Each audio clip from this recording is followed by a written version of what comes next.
If you use Mozilla Firefox and want certain websites to open pop-ups, like for logins, downloads, forms, or payment windows, this tutorial will show you exactly how to allow them without turning pop-ups on for every site. That way, you stay in control while still making sure the websites you trust can work properly. If this video helps, make sure to hit the like button and subscribe for more quick browser tutorials. Alright, let's get into it. First, open Mozilla Firefox on your computer. In the top right corner of the browser, click the three horizontal lines to open the main menu. From the menu, select Settings. This is where Firefox keeps all of its browser preferences, including privacy and permissions options. Once the settings page opens, look for the permissions section.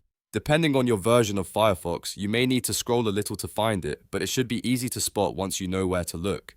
In the permissions area, scroll down until you find the Block Pop-up setting. Firefox blocks pop-ups by default to help protect you from unwanted ads and the distractions, but here we're going to make an exception for a website you trust.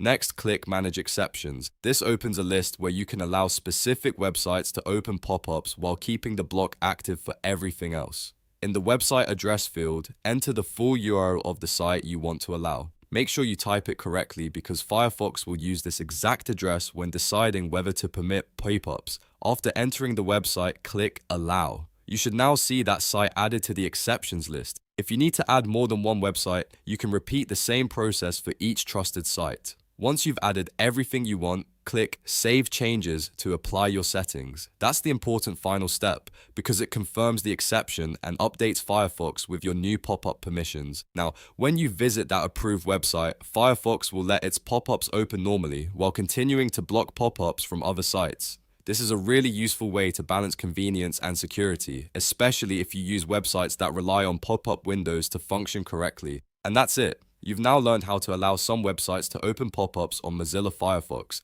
If this tutorial helped you out, please hit like and subscribe, and I'll see you in the next one.